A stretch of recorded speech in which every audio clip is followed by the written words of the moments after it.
अस्सलाम वालेकुम रहमतुल्लाह।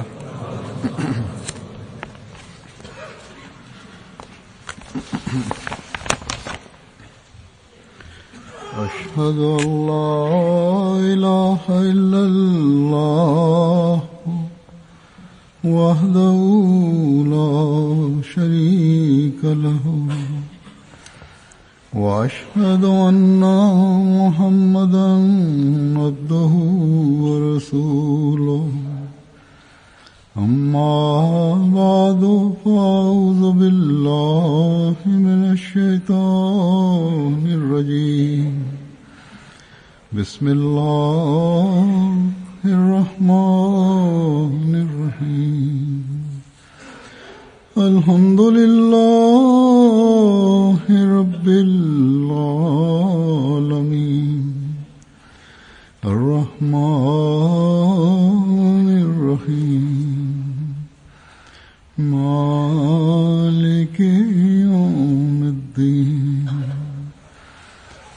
إياك نعبد وإياك نستعين اهدنا الصراط المستقيم صراط الذين أنعمت عليهم غير المغضوب عليهم ولا الضالين.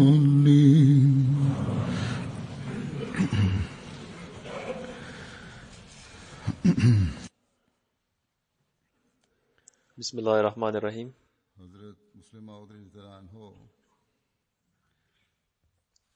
Хазур говорит, Хазрат обетованный реформатор, да будет доволен им Аллах, во время хутбы Никаха Мир Хамид Шах Сахиба, сына Хазрата Мир Хисамуддин Сахиба, который имел очень тесные отношения с Хазратом обетованным Мессией мир ему, рассказывая об одном событии, изрекает: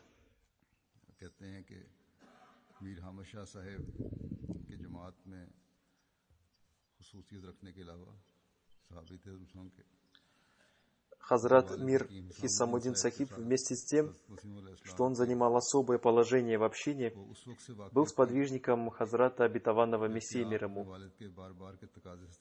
Отец Мир Хамид Шах Сахиба был хорошо знаком с Хазратом обетованным Мессией мир ему, начиная с того времени, когда обетованный Мессия мир ему после многочисленных требований его отца начал работать в Сиалкоте. Мир Хисамуддин Сахиб жил в городе Сиалкот. И когда Хазрат обетованный Мессия мир ему начал жить в Сиалкоте, между ними установились хорошие отношения. Хазрат обетованный Мессия мир ему несколько лет проработал там, в судебной конторе, на небольшой должности. В течение этого времени между ним и Хазратом Хакимом Мир Хисамуддином Сахибом установились отношения, которые продолжались до его смерти, и эти отношения были не только с ним, но со всей его семьей. После него Мир Хамид Шах Сахиб занимал особое положение в общине. Однажды, когда в присутствии Хазрата обетованного Мессии мир ему упомянули имя Мир Хамид Шах Сахиба, обетованный Мессия мир ему сказал: Шах Сахиб обладает качествами дервиша, и Всевышний Аллах любит таких людей. Говоря коротко, Хазрат обетованный реформатор сказал, что из примеров, которые будут приведены, становится ясно, что между Хазратом обетованным Мессией мир ему и Хазратом Хисамуддин Сахибом существовали особые отношения. Когда обетованный Мессия мир ему после объявления о своем притязании поехал в Сиалкот, Хазрат Хисамуддин Сахиб очень обрадовался его приезду. Он организовал его проживание в одном доме. Когда стало известно, что на крыше этого дома не было ограждения, то Хазрат обетованный Мессия мир ему принял решение вернуться из Сиалкота обратно, потому что в хадисе сказано, что нельзя спать в доме, крыша которого не имеет ограждения. В то время люди летом ночевали на крышах, потому что в то время еще не было вентиляторов. Когда Хазрат Абитаван Мессия мир ему узнал, что крыша этого дома не огорожена, он сказал, что этот дом не подходит для проживания, и он принял решение вернуться. Хазрат Абитаван Реформатор, да будет доволен им Аллах, сказал, что через него Хазрат Абитаван Мессия мир ему передал людям, что на следующий день они возвращаются домой в Кадиян. И кроме этого он написал, что этот дом не подходит для проживания, потому что его крыша не имеет ограждения. Когда об этой новости узнали все его сподвижники, среди которых был и Хазрат Малви Абдул Карим Сиалкоти, они согласились с его решением. Но когда об этом узнал Хазрат Хисамуддин, то он сказал, как он может уехать.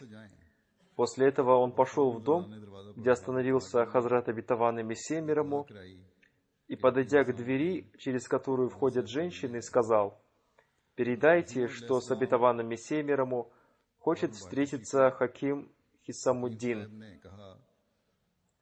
Хазрат Абитаван Мессия мир ему сразу же вышел. Хаким Сахиб сказал, «Мне стало известно, что Хузур принял решение вернуться в Кадиян из-за того, что дом оказался неподходящим. Что касается дома, то можно организовать ваше проживание в этом городе в любом доме, который вам нравится. А что касается вашего возвращения, то неужели вы приехали сюда, чтобы сразу же вернуться и опозорить меня перед людьми?» И все это он говорил с таким тоном и с такой силой, что Хазрат Абитаван Мессия мир ему молча выслушал его и сказал, «Хорошо, мы не едем».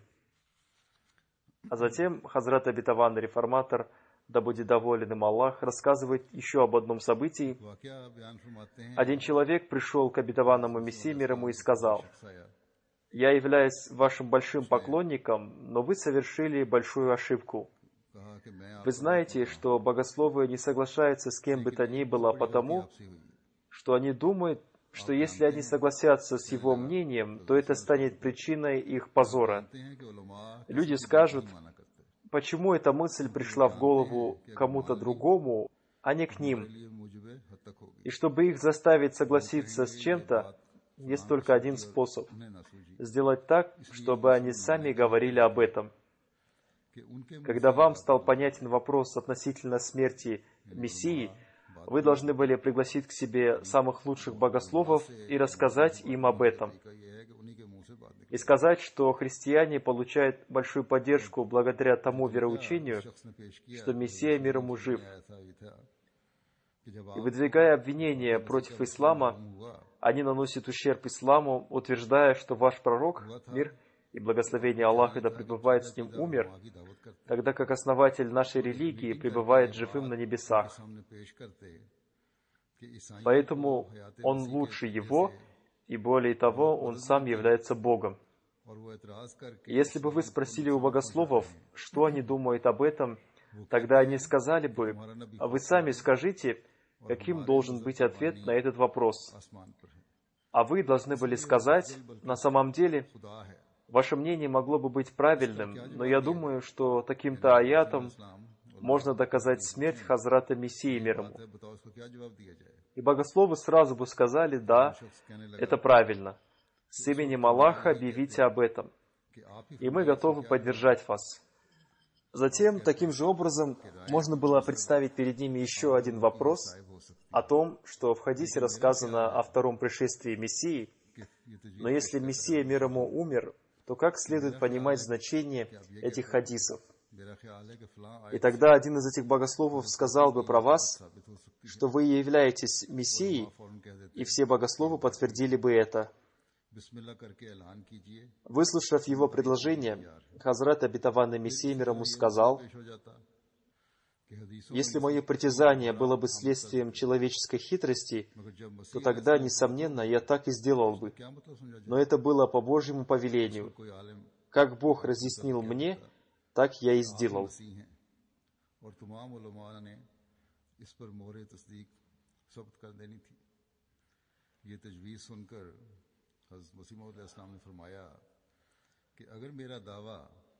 इंसानी चाल से होता तो बेशक ऐसा ही करता, मगर ये खुदा के हुक्म से था। खुदा ने जिस तरह समझाया, Хазрат, обетованный реформатор, да будет доволен им Аллах, говорит: मुस्लिम फरमाते हैं कि такие хитрости и ходы предпринимаются против хитрости людей. खुदा ताला की जमात Но общины Всевышнего Бога ни при каких обстоятельствах не могут бояться таких хитростей, потому что это является не нашим делом, а делом самого Всевышнего Бога. В наше время некоторые люди также говорят: не делайте так-то и так-то, и не говорите, что обетованный Мессия мир ему является пророком, а говорите, что он только муджадид, обновитель религии, и тогда многие вопросы могут быть решены. Ко мне, говорит духовный глава Всеверной Ахмадийской мусульманской общины, пятый халиф обетованного Мессии, Хазрат Мирза Масрур Ахмад, пришел один мусульманин, журналист, представляющий один журнал, чтобы взять у меня интервью. И он сказал: что изменится, если вы откажетесь от того, что обетованный Мессия является пророком? Ничего не изменится, но богословы не будут против вас. Я много разъяснил ему и дал ему тот же самый ответ, который дал Хазрат, обетованный Мессия мир ему. Должны ли мы верить в то, что сказал Аллах, или согласиться с тем, что говорят ваши богословы? Но они этого не понимают. Хазрат, обетованный Мессия мир ему, получил следующее откровение: не пугайте нас огнем, огонь является нашим слугой, более того, слугой наших слуг.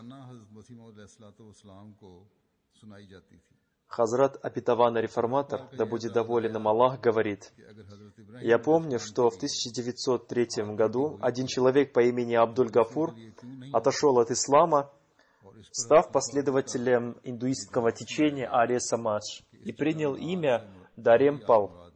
И он написал одну книгу под названием «Отказ от ислама». В ответ на эту книгу Хазрат, первый халиф обетованного Мессии, да будет доволен им Аллах, опубликовал книгу «Свет веры». Когда он писал эту книгу, ежедневно написанные им страницы этой книги прочитывались Хазрату, обетованного Мессии мир ему. А когда дошли до следующего обвинения Дарем-Пала, если огонь стал прохладой для Хазрата Авраама, то почему он не может стать прохладой для других? Затем был прочитан ответ на это Хазрата первого халифа обетованного Мессии, да будет доволен им Аллах. Здесь речь не идет о физическом огне, а напротив, здесь говорится об огне противодействия. Услышав это, Хазрат, обетованный Мессия мир ему, сказал: нет никакой необходимости в этом разъяснении. Меня Всевышний Бог тоже назвал Авраамом. Если людям непонятно, как огонь стал прохладой для Хазрата Авраама мир ему, то пусть они бросят меня в огонь и увидят, выйду ли я из него целым и невредимым. По причине этих слов Хазрата, обетованного Мессии мир ему, Хазрат, первый халиф обетованного Мессии, да будет доволен им Аллах, привел этот ответ в своей книге «Свет веры», написав: «Попробуйте бросить в огонь нашего имама, и Бог спасет его от этого огня, как он спас Хазрата Авраама мир ему». Хазрат, обетованный реформатор, да будет доволен им Аллах, в одном месте еще более подробно рассказал об этом и чудесах Хазрата, обетованного Мессии мир ему, и в этой связи он изрекает: когда первый халиф обетованного Мессии писал книгу «Свет веры», и там, где было упомянуто о том, что Хазрат Авраам был брошен в огонь, и о том, что этот огонь означает огонь враждебности, поскольку он думал, что, попав в огонь, выйти из него живым очень трудно. Поэтому он дал это разъяснение. В эти дни Хазрат, обетованный Мессия мир ему, совершал прогулки в сторону деревни Басрава, и Хазрат, обетованный реформатор, говорит: я помню, что когда мы прогуливались, один человек сказал: Хазур, старший Молви Сахиб, говоря о первом халифе, разъяснил одну важную тонкость. Тем людям, которые имеют склонность к умственным размышлениям, такие вещи очень нравятся. Но Хазрат обетованный Мессия мир ему всю прогулку опровергал это разъяснение, и он сказал, что ему было откровение, что огонь является нашим слугой и даже слугой наших слуг. Если Всевышний Аллах так отнесся к Хазрату Аврааму, мир ему, сделал огонь прохладой для него, то, вероятно, так и было. Но разве чума является менее опасной, чем огонь? И посмотрите, разве это, защита от нее, не является чудом? В то время, когда наш дом с 4 сторон был окружен чумой, Всевышний Аллах защитил наш дом. Так что, если Всевышний Аллах спас Авраама от огня, то, скорее всего, он был защищен от физического огня. Передайте Молви Сахибу от меня, чтобы он удалил эту часть из своей книги. Так что, как уже было упомянуто выше, он удалил эту часть и написал об этом по-новому. Хазрат, обетованный реформатор, да будет доволен им Аллах, изрекает: что касается чудес, то только мнение пророков можно считать правильным, потому что они сами испытали это.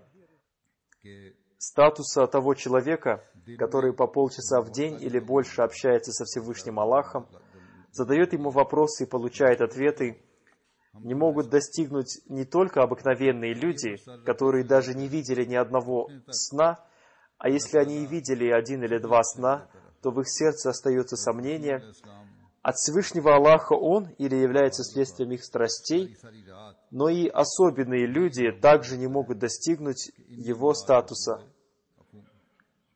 Но тот, кто говорит, Хазур поясняет, он приводит в качестве примера обетованного Мессии мир ему: как только мы кладем свою голову на подушку, мы сразу слышим голос: целый день люди бранили тебя, но не волнуйся, мы с тобой. И пока голова не отрывается от подушки, Всевышний Аллах продолжает успокаивать. Хазрат, обетованный Мессия мир ему, изрекает: иногда нам всю ночь продолжает приходить откровение, я нахожусь рядом с пророком. Хазрат, обетованный реформатор, изрекает: другие люди не могут понять такие вещи, а святые и богобоязненные люди могут понять это до какой-то степени, но они не достигают той степени понимания, которой обладает пророк. Пророк является пророком, и с ним Всевышний Бог общается именно таким образом. И примеры этого невозможно найти в других случаях. Хазрат, обетованный реформатор, говорит о себе: количество откровений и снов, полученных мной от Аллаха, достигло 1000, но они не могут сравниться с откровениями, полученными этим человеком за одну ночь. Хазур поясняет, он говорит об обетованном Мессии мир ему, которому с вечера до утра не спосылается откровение. Воистину, я нахожусь рядом с посланником. Затем Хазрат, обетованный реформатор, изрекает: наша обязанность заключается в том, чтобы мы почитали своих святых, но когда мы сравниваем их с пророками, то мы напрасно подвергаем их унижению. У каждого человека есть свой вкус. Я помню, что еще при жизни обетованного Мессии мир ему постоянно говорили о том, кого он больше любит. Некоторые говорили, что он больше всех любит старшего Молви Сахиба, Хазур поясняет, то есть Хазрата первого халифа обетованного Мессии, да будет доволен им Аллах, а некоторые говорили младшего Молви Сахиба, Хазур поясняет, то есть Молви Абдул Карим Сахиба. Я принадлежал к той партии, которая думала, что он считает более любимым первого халифа обетованного Мессии. Хазрат, обетованный реформатор, говорит: я помню время, когда произошло это событие, но не помню его подробностей. Когда я пришел домой, то Хазрат, обетованный Мессия мир ему, сказал мне или Хазрат Амаджан, который тоже присутствовала там в это время, одним из тех благодеяний, которые нам оказал Всевышний Аллах, является личность Хаким Сахиба. Обычно он называл Хазрата первого халифа Хаким Сахиб. Иногда он называл его старший Молви Сахиб, а иногда называл его Молви Нуруддин Сахиб. Однажды, когда он писал что-то, он сказал о Хазрате первом халифе обетованного Мессии. Его личность тоже является одним из благодеяний Всевышнего Аллаха. И если мы не признаем это, то это будет неблагодарностью с нашей стороны. Всевышний Аллах даровал нам такого богослова, который целый день дает уроки, и затем он принимает больных и спасает тысячи людей. И о нем Хазрат обетованный Мессия мир ему также сказал: «Он следует за мной, подобно тому, как пульс следует за биением сердца». Так что сравнение какой-то цитаты такого человека, как первый халиф, несмотря на слова похвалы в его адрес обетованного Мессии мир ему, или моих слов со словами обетованного Мессии мир ему, не означает ничего, кроме нашего унижения. Хазур поясняет, то есть, несмотря на тот статус, который занимал первый халиф в глазах обетованного Мессии мир ему, и несмотря на те слова, которые он сказал в его адрес, сравнение какой-то его цитаты с изречением обетованного Мессии мир ему не будет означать ничего иного, как оскорбление первого халифа. Обетованный реформатор, да будет доволен им Аллах, продолжает. Достоинство халифов состоит в том, чтобы следовать тому, чьими преемниками они являются. Хазур поясняет, то есть оно состоит в том, чтобы они повиновались тому, кому они принесли обет верности, кому они следуют. Далее обетованный реформатор говорит, а если они по незнанию ошиблись в чем-то, то тот, кто знает об этом, должен сообщить им о том, что сказал Хазрат обетованный Мессия мир ему, и сказать, что, возможно, вы об этом не знали. Затем Хазрат обетованный реформатор, да будет доволен им Аллах, изрекает, Всевышний Аллах даровал нам способность к анализу больше, чем другим людям. Хазур поясняет, то есть нам, халифам, дано больше, чем другим людям, понимание чего бы то ни было и проникновение в его глубинную суть, способность анализировать и понимание слов обетованного Мессии мир ему. Обетованный реформатор продолжает, и нам дано больше, чем другим людям, понимание слов пророков. Затем мы будем размышлять и посмотрим, правильно ли люди поняли значение слов пророка. И после анализа мы решим этот вопрос, и это решение в 99% случаев и будет правильным. Но это решение не будет означать, что мы будем противопоставлять себя ему, и оно принято для того, чтобы наши слова противопоставлялись словам обетованного Мессии мир ему. Если кто-то возьмет изречение Хазрата обетованного Мессии мир ему и станет сравнивать его с тем, что сказал я относительно этого вопроса, то это не будет означать ничего иного, кроме моего оскорбления. Так что, будь ли это Хазрат первый халиф или какой-то иной халиф, который придет после меня, когда говорится, что Хазрат обетованный Мессия мир ему сказал об этом следующее, то говорить, что какой-то халиф сказал об этом так-то, это неправильно. Если это сказано по причине незнания, то это не может быть подтверждением. А если это сказано на основании знания, то это означает, что халифа словно противопоставляет тому, кому он подчиняется. Да, это правильно. Если халиф дает какое-то разъяснение о чем-то, ссылаясь на слова того, кому он подчиняется. И кто-то скажет, вы даете такое значение этого, а другой халиф дал такое-то разъяснение этого. В таком случае халиф не бывает противопоставлен пророку, а он бывает противопоставлен тому человеку, который дает разъяснение слов пророка. А затем Хазрат обетованный реформатор продолжает, это не обязательно, чтобы халифы знали обо всех вещах. Разве Хазрат Абу Бакр и Хазрат Умар, да будет доволен ими Аллах, знали все хадисы наизусть? Также есть сотни таких вещей, о которых рассказал Хазрат обетованный Мессия мир ему, о которых мы не помним, и другие люди сообщают нам о них. И мы считаем их делающими нам большое одолжение, когда они сообщают нам об этом. Это не обязательно, чтобы халиф знал обо всех вещах. Большинство из вас, Хазур объясняет, он обращается к тем людям, которые были сподвижниками Хазрата Обетованного Мессии мир ему, знает, что первый халиф читал мало книг. Хазур поясняет, то есть он мало читал новые книги Хазрата Обетованного Мессии мир ему. В моем присутствии кто-то сказал Хазрату Обетованному Мессии мир ему: «Почему вы даете верстку своих книг Молви Сахибу? Он не специалист по редактированию, и у него нет в этом опыта». Хазур поясняет, у него не было в этом такого опыта, каким он бывает у некоторых людей. Далее он продолжает, перед тем, как бывают опубликованы пятничные проповеди, я их просматриваю, но все равно они издаются с ошибками. Например, в той проповеди, которая была напечатана сегодня, осталась серьезная ошибка. Когда я читал верстку, я исправил ошибку, но без учета контекста. Я хотел сказать, что закрыт путь для прихода только тех пророков, которые приносят новый шариат.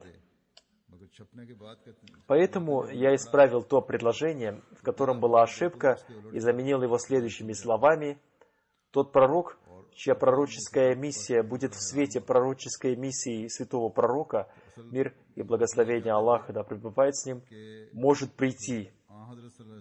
Но когда я читал это предложение в контексте, я был сильно удивлен. Хазур поясняет, то есть он хотел сказать, что после святого пророка, мир и благословение Аллаха да пребывает с ним, не может прийти какой-то законодательный пророк, но может прийти незаконодательный пророк, который будет продолжать миссию святого пророка, мир и благословение Аллаха да пребывает с ним, и придерживаться ее. Но, как бы то ни было, то предложение, которое было напечатано, несло в себе смысл, противоположный тому, что он хотел сказать. То есть, не закрыт путь для прихода законодательного пророка. Кто-то сказал обетованному Мессии мир ему: «Почему вы даете Молви Сахибу читать верстку своих книг?» в то время как он не является специалистом. В ответ на это Хазрат Обетованный Мессия мир ему сказал: «Молви Сахибу просто некогда, и кроме всего прочего, он принимает больных. Но, тем не менее, мы хотим, чтобы он читал верстки наших книг для того, чтобы он был знаком с нашими мыслями». И несмотря на то, что первый халиф безоговорочно верил Хазрату Обетованному Мессии мир ему, иногда по незнанию он говорил то, что противоречило сказанному Обетованным Мессией мир ему. Затем Хазрат Обетованный Реформатор изрекает: несмотря на то, что все прочитано, не обязательно помнить все. Например, я не мог найти ссылки относительно убийства Хазрата Яхьи, мир ему, и я попросил Молви Мухаммада Исмаил Сахиба, чтобы он нашел эти ссылки. Моя память имеет такую особенность, что я не могу вспомнить какого-то аята из тех сур, которые я читаю каждый день. Но тот аят, который я использовал в каком-то доказательстве, сколько бы времени ни прошло, я навсегда запоминаю его. Те вещи, которые не связаны с моей деятельностью, не сохраняются в моей памяти. И что касается ссылок, то я прошу других найти их для меня, и поэтому я не сохраняю их в своей памяти. Отсюда стало известно, что, во-первых, если халифы дали разъяснение чего-то, тогда как Хазрат Обетованный Мессия мир ему дал разъяснение, противоположное этому, то об этом надо сообщить халифу времени. А если халиф времени считает, что такое разъяснение тоже можно давать, ссылаясь на изречение Хазрата Обетованного Мессии мир ему, то надо принять это разъяснение.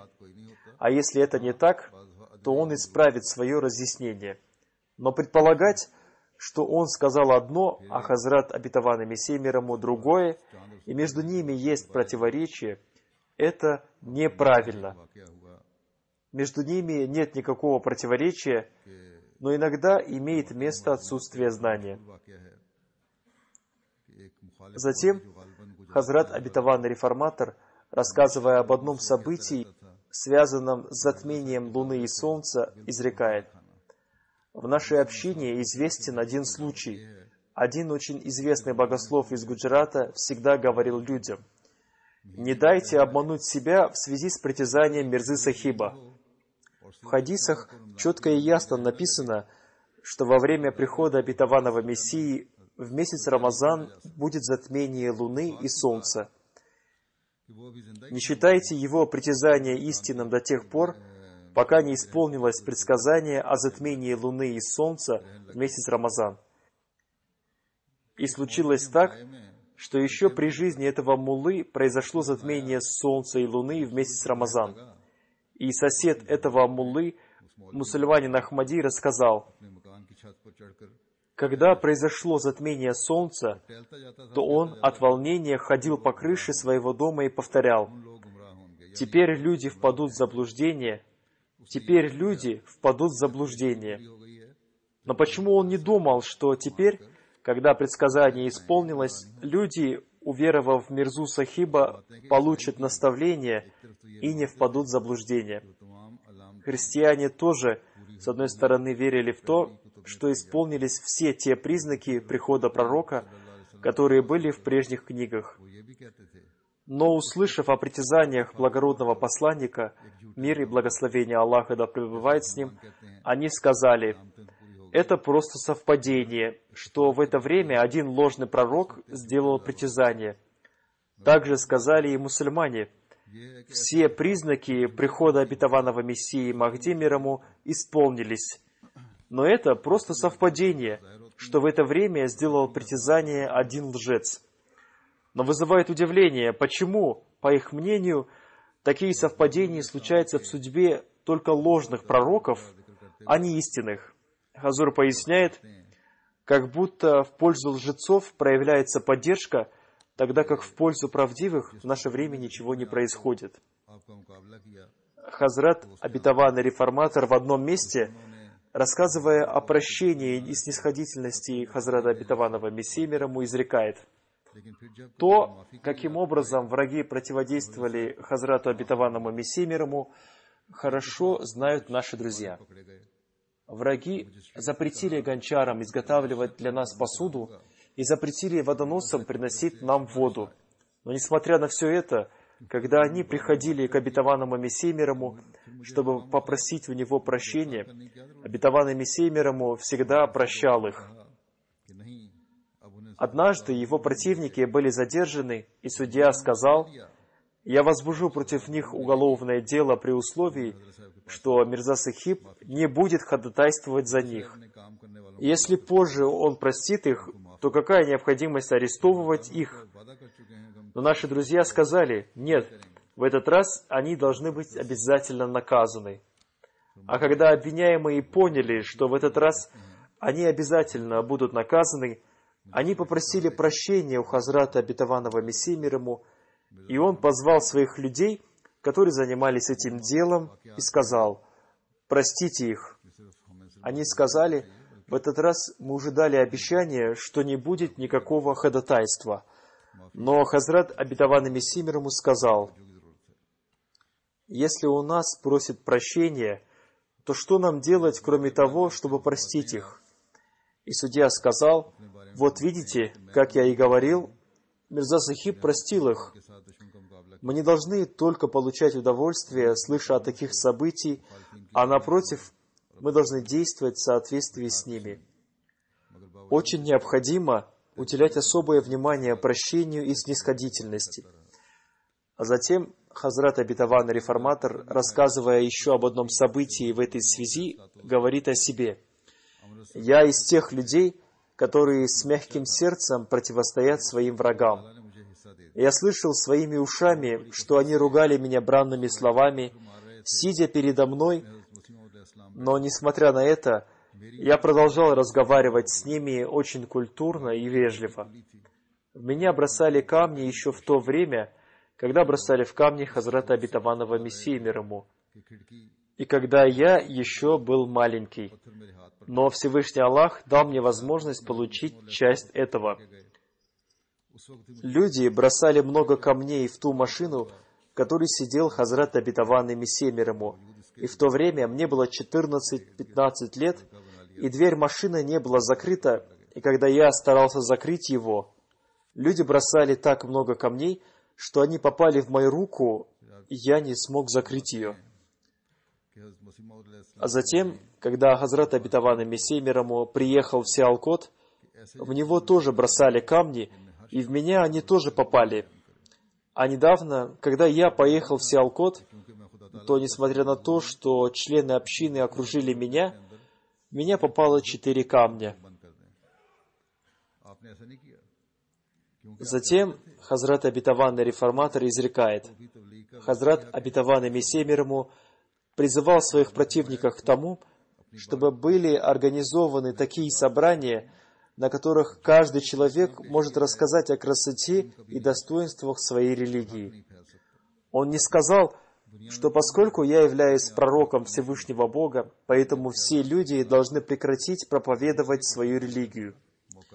Он не поступил так потому, что он знал, что остальные люди имеют то же самое право проповедовать, как и он. Поэтому он сказал: «Я буду рассказывать о своей религии, а вы рассказываете о своей». И до тех пор, пока не будет избран этот путь, не может быть установлен мир и не может распространиться истина. Есть ли такой человек, который не считал бы себя принадлежащим правой стороне? Но когда есть расхождение в мыслях, тогда очень важно дать возможность высказать их. О, если бы это поняли правительство Пакистана и арабский мир, тогда откроются большие возможности для проповедования, и тогда им станет ясно, кто на правой стороне и кто на неправой. А затем, рассказывая о том, как проповедовали королеве, он изрекает: в прежние времена никто не имел смелости проповедовать правителю. Это считалось большим неуважением и оскорблением для него. Написал письмо великой королеве Индии, в котором он призвал ее к исламу и сказал, что если она примет его, то это будет для нее благом. Услышав это, вместо того, чтобы выразить какое-то недовольство в связи с этим письмом, она выразила благодарность следующим образом: «Мы получили ваше письмо и были очень рады прочитать его. А те люди, которые даже сегодня обвиняют нас в том, что мы являемся агентами Великобритании, не могут проповедовать ислам этим лидерам». Однажды в Кадьян приехал турецкий посол, и, рассказывая об этом, Хазрат обетованный Мессия мир ему изрекает: много лет тому назад, когда основатель Ахмадийской общины Хазрат обетованный Мессия мир ему был еще жив, сюда приехал турецкий посол, чтобы собрать деньги для укрепления турецкого правительства. И когда он услышал об Ахмадийской общине, он приехал в Кадьян. Его звали Хусейн Ками. Он общался с Хазратом обетованным Мессией мир ему и предполагал, что здесь он получит большую помощь. Хазрат обетованный Мессия мир ему оказал ему такое гостеприимство, какое следует оказывать гостям. Затем состоялся разговор о религии. Хазрат обетованный Мессия мир ему посоветовал ему соблюдать честность, сохранять доверенное и не притеснять людей. Хазур поясняет, то же самое очень важно даже сегодня для мусульманских лидеров в мусульманских странах. Хазрат обетованный Мессия мир ему сказал: «Османская империя находится в опасности из-за плохих деяний тех людей, которым поручено служение государству, но они не выполняют свои обязанности честно. И они, мусульманские лидеры в мусульманских странах, не являются поистине желающими добра своему государству, и они разными способами не выполняют того, что им поручено, и не сохраняют доверенного, и таким образом они ослабляют мусульманское государство». Он также сказал: «Я не вижу султана Османской империи, который является ее правителем, пребывающим в хорошем состоянии. Хазур поясняет, его государство называлось Османским халифатом. И в видении я не вижу состояния его чиновников, пребывающим хорошим. И, по-моему, из-за таких обстоятельств добром это не закончится. В сплоченности правительства Османской империи есть такие звенья, которые окажутся слабыми и порвутся, проявив предательство. Когда Хазрат, обетованный Мессией мир ему, сделал это увещевание, это очень не понравилось послу Турции, потому что он считал, что поскольку он является послом, они будут целовать ему руки и не будут перечить ни одному ему слову. И когда Хазрат, обетованный Мессией мир ему, говорил ему такие горькие вещи, как «Вы получаете от своего правительства большее жалование и в то же время предаете его», вы должны действовать богобоязненно и чисто и укреплять исламское государство. Он уехал отсюда очень огорченным и начал говорить, они оскорбляют исламское государство, потому что они сказали, что в правительстве Турции есть несколько слабых звеньев. Хазрат, обетованный реформатор, говорит, вообще-то мусульмане любят свою религию, но очень жаль, что муллы не дают им возможности размышлять о чем-то хорошем. Более того, они подстрекают их и пробуждают их агрессию.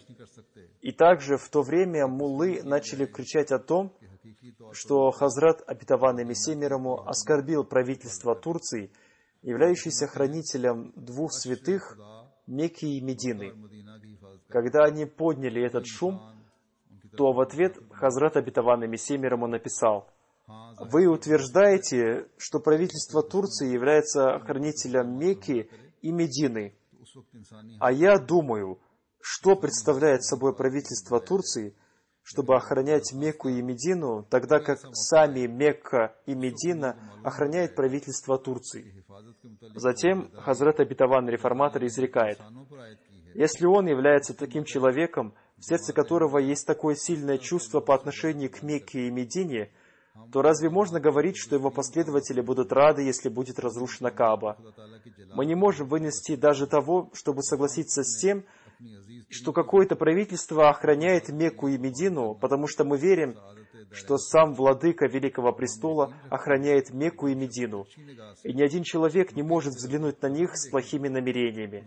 Да, это возможно, что кто-то действительно нападет на эти святые места, и тогда человеческие руки защитят их.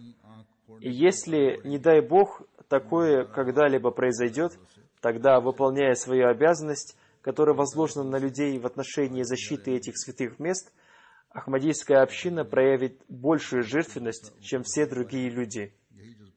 Мы считаем эти места самыми святыми. Мы считаем эти места местами проявления величия Всевышнего Бога, и мы считаем для себя большой честью пожертвовать ради их защиты самыми дорогими для нас вещами. Мы твердо убеждены в том, что того человека, который взглянет на Мекку с плохим намерением, Бог сделает слепым. И если когда-либо Всевышний Бог поручит эту обязанность людям, то теми руками, которые опередят всех, чтобы уничтожить обладателя этого злого взора, будут наши руки. По милости Всевышнего Аллаха, и сегодня в сердце каждого мусульманина Ахмади сохраняются такие же святые чувства, и если Аллаху будет угодно, они сохранятся в них навсегда. Пусть Всевышний Аллах укрепляет нашу веру и убежденность, и мы всегда были в первых рядах совершающих пожертвования. Аминь. Сегодня, после пятничной молитвы, объединенной с молитвой Аср, я совершу запокойную молитву в отсутствии покойного по уважаемому господину Самиру Бахута. Он умер утром 24 февраля 2015 года в Германии. Инна лилляхи ва инна иляйхи роджун. Он болел раком в течение длительного времени. Несмотря на свою болезнь, он служил своей религии на постоянной основе. Ему было 58 лет. Он родился 11 мая 1957 года в Алжире. В 91 году он принес обет верности на руке 4-го халифа обетованного Мессии, да пребудет с ним милость Всевышнего Аллаха. Глава Ахмадийской мусульманской общины Франции пишет, господин Самир говорил, что часто видел сны и ему не оставалось ничего, кроме того, как принять Ахмадият. С 93 по 94 год он служил в качестве главы общины города Кассель, Германия. С 94 по 99 год ему посчастливилось служить общине в качестве главы общины района. С 99 по 2003 годы ему посчастливилось служить общине в качестве главы общины района Северного Хайсена. Глава общины Франции пишет: в 1998 году он впервые принял участие в работе ежегодного съезда общины Франции. Там я впервые встретился с ним. Во время нашего разговора он сказал: «Я хочу быть одним из двух одержимых проповедников, описанных в стихах обетованного реформатора, да будет доволен им Аллах». После этого он действительно старался исполнять обязанность проповедования как одержимый. В 2006 году он написал мне письмо о том, что желает посвятить себя служению общине в качестве проповедника. Несмотря на то, что до этого он тоже служил общине, после этого случая он до последнего вздоха в своей жизни служил общине самым наилучшим образом. Глава общины Франции далее пишет: «В течение последних 16 лет я видел, что он проповедовал как одержимый, где бы он ни был, на улицах Франции, Марокко, Туниса, Алжира или Карибских островов. Он отправлялся туда и не жаловался на отсутствие автомобиля или на то, что это далеко от его дома. Он отправлялся пешком и за несколько миль, и, проходя пешком, он распространял литературу, проповедовал и отвечал на вопросы людей. Он очень сильно любил институт халифата, он сохранял и относился с почтением к каждому моему письму. Он неоднократно отправлялся в Алжир и организовывал там общины. Глава Ахмадийской мусульманской общины Алжира говорил, что он в жаркую погоду ходил в труднодоступные районы пешком. Несмотря на сахарный диабет, он работал на постоянной основе. Вместе с главой общины Франции он неоднократно посещал Марокко. Однажды ему пришлось пребывать там в течение месяца Рамазан до самого праздника Идуль-Фитр. Там он посещал дом каждого мусульманина Ахмади, он собирал их и учил их системе общины. Он служил общине на постоянной основе. Он не только проповедовал людям, но и занимался их воспитанием. Он создавал общины. Однажды в Тунисе, во время своей проповеднической поездки, он был задержан полицией. Однако его освободили благодаря его европейскому паспорту. Глава общины Франции сказал: «Будет правильно, если я скажу о том, что он проповедовал подобно джинну. До самого последнего своего вздоха он наставлял членов общины проповедовать и служить общине. Последними его словами, переданного им через нашего миссионера в Касселе, была просьба о прощении в случае совершения им ошибки в выполнении своих обязанностей.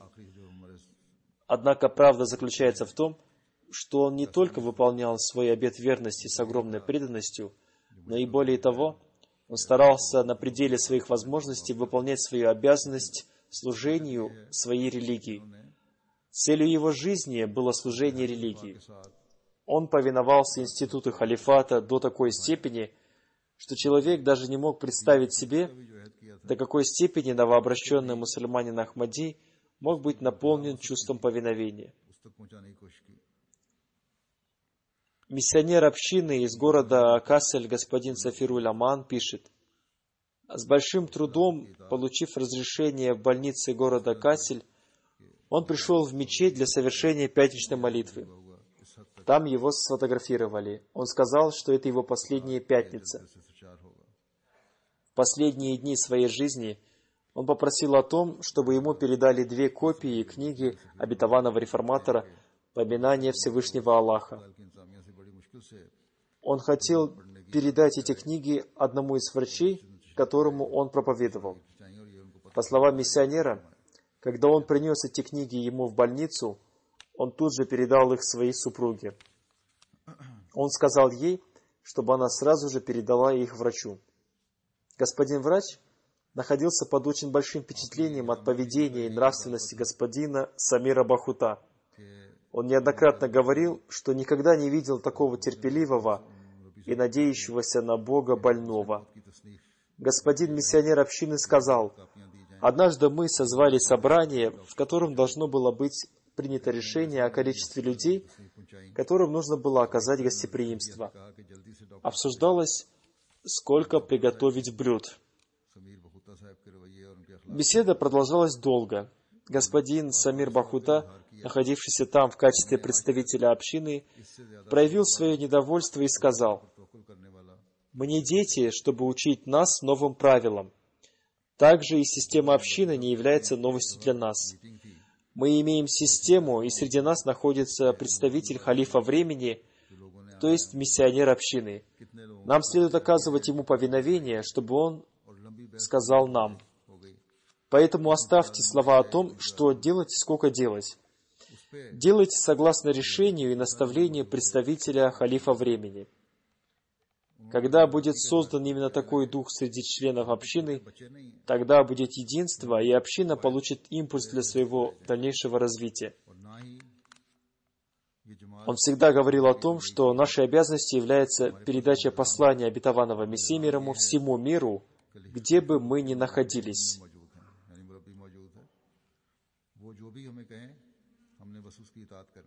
В свою очередь, наставление кого-то на прямой путь находится в руках Всевышнего Аллаха.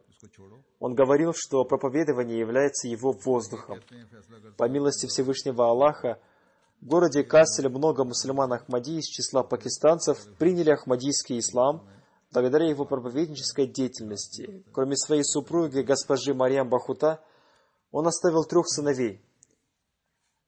Обзавелся семьей только его старший сын, господин Нуруддин. Остальных его сыновей зовут Абдуль-Хаким и Мунир Ахмад. Пусть Всевышний Аллах возвысит степени достоинства покойного и дарует возможность его детям следовать по его стопам. Куда бы он ни отправлялся, он брал с собой сумку. Он приобрел билет для поездки в Алжир, но судьба распространилась по-иному. Глава общины Франции говорит, что после смерти эта сумка была вручена его супруге. Когда она открыла ее, то видела в ней только 2 рубахи, 1 пижаму и 1 теплую куртку.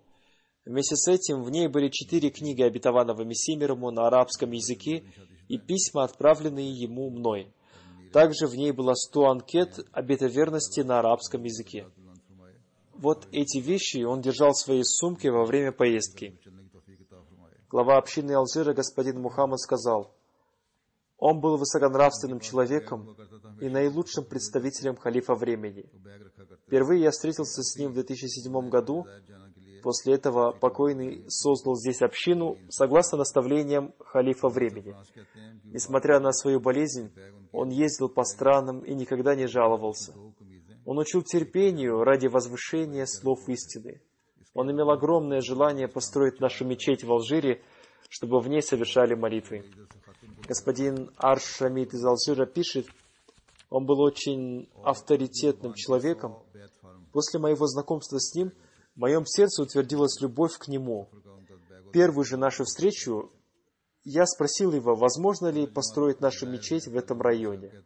Улыбнувшись, он сказал: «Поистине обещание Всевышнего Аллаха относительно человека, самозабвенно влюбленного в святого пророка, мир и благословение Аллаха да пребывает с ним, и распространение Ахмадията истинного ислама является правдой. Помните и не забывайте меня в своих молитвах, когда здесь будет построена мечеть». Господин Самир Бахута сказал: однажды во время своей поездки в Африку один пожилой человек, пожав ему руку, сказал: «Показать вам казну?» Затем он вытащил из своего кармана письмо о принятии его обета верности, упакованного в целлофан. Он сказал: «Это и есть та казна, хранить которую очень важно». Вот такие люди принимают Ахмадият, и они развиваются в своей искренности и преданности. Пишет господин Абдуль-Карим из Германии. Он был искренним и преданным мусульманином Ахмади, он был наполнен чувством проповедования и был из тех, кто оказывал повиновение старшим. Он был из тех, кто безумно любил ахмадийских халифов. Он прочитал все книги обетованного Мессии мир ему, переведенные на арабский язык. Большую часть из них он выучил наизусть. Когда он был районным главой нашей общины в Каселе, благодаря его проповедованию Ахмадият приняли представители 18 наций. Он занимался их воспитанием и сделал их активной частью общины. Он организовывал религиозные уроки в молитвенном городе Кассель. Он обучал от 70 до 90 мусульман Ахмади из числа арабов. На эти уроки мусульмане Ахмади из числа арабов приглашали своих друзей из числа мусульман не Ахмади. Для общины Кесаля он был подобен ангелу. Он сыграл большую роль в приобретении земли для строительства мечети. Он хорошо владел арабским, французским и немецким языком. Господин Сами Курайши сказал: «Он принес обет верности посредством меня». Когда письмо с его обетом верности было отправлено четвертому халифу обетованного Мессии, да пребудет с ним милость Всевышнего Аллаха, он ответил, что господин Самир является свидетельством пророчества обетованного Мессии мир ему: «Тебе будут помогать люди, которым будет внушено с неба». По милости Всевышнего Аллаха, он доказал это. Вторым покойным является уважаемый господин Чодри Башир Ахмад, сын Чодри Ибрахима. Он жил в городе Шейхапур. Ему посчастливилось принести обет верности в 87-88 годах. После него обет верности принесла его семья и 2 брата. Во время своего пребывания в Рачина-таун, Лахор, он получил возможность служить общине в должности секретаря в организации общины Исляху Иршад, а также в качестве секретаря по общим вопросам. Он был очень известным и авторитетным человеком в своем районе. 7 сентября 2011 года в квартале Рачина-таун, Лахор, возле его дома противники Ахмадията совершили на него нападение. В итоге в него попало 3 пули. Одна из них пробила шею и вышла с другой стороны. Остальные 2 пули попали в живот и повредили внутренние органы. После этого нападения 1 неделю он лечился в Лахоре. Затем его перевезли в Рабву, в больницу Фазли-Умар. По милости Всевышнего Аллаха он выздоровел. Истцом стал его племянник из числа мусульман не Ахмади по имени Захид Ахмад. Поскольку убийцы представляли одну из мафиозных группировок, они расстреляли его племянника 5 марта 2012 года, и он также обрел мученическую смерть. В этой ситуации господин Чодри Башир Ахмад принял решение переехать в Рабву. Некоторое время назад ему был поставлен диагноз «рак», и он находился под наблюдением врачей. Тем не менее, предопределение Всевышнего Аллаха одержало верх, и он умер. «Инна лилляхи ва инна иляйхи раджиун». Его супруга говорила, что он был очень мягким человеком по своему характеру. Она видела его служащим своим родителям и человеком, обращающим все свое внимание к молитвам. Он был очень терпеливым, скромным и милосердным человеком. Он был искренним с каждым человеком. Он сам терпел ущерб и никогда не выносил его другим людям. Он никогда не оставлял без помощи нуждающихся людей. Он всегда помогал всем, несмотря на то, является ли он мусульманином Ахмади или нет. Он соблюдал молитву тахаджуд и совершал обязательные молитвы в мечети. Он заботился о сиротах и вдовах.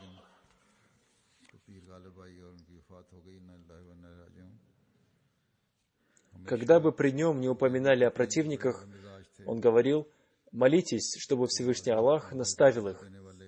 Когда к нему приходили люди после нападения на него, они говорили: «Пусть Всевышний Аллах накажет этих угнетателей». Он говорил им: «Молитесь, чтобы Всевышний Аллах наставил их». По милости Всевышнего Аллаха, он был муси и был похоронен на кладбище Бахишти Макбара в Рабве. Он умер в возрасте 63 лет. Он оставил супругу, 2 сыновей и 1 дочь. Пусть Всевышний Аллах дарует терпение всем его родным и дарует им возможность следовать по стопам покойного. Пусть Всевышний Аллах возвысит степени достоинства покойного.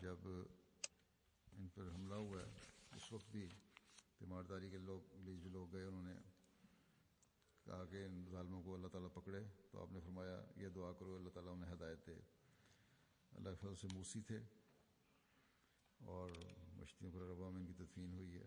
63 साल इनकी उम्र थी वफ़ात के वक्त। इनकी अहलिया और 2 बेटे और 1 बेटी हैं।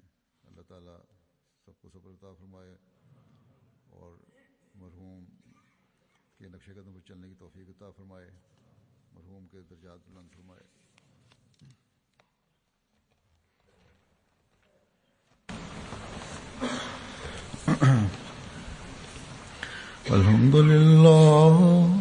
الحمد لله نحمده ونستعينه ونستغفره ونؤمن به ونتوكل عليه ونعوذ بالله من شرور أنفسنا ومن سيئات أعمالنا من يهده الله فلا مضل له ومن يضلل فلا هادي له ونشهد أن لا إله إلا الله ونشهد أن محمدا عبده ورسوله عباد الله رحمكم الله إن الله يأمر بالعدل والإحسان وإيتاء ذي القربى وينهى عن الفحشاء والمنكر والبغي يعظكم لعلكم تذكرون اذكروا الله يذكركم وادعوه يستجب لكم ولذكر الله أكبر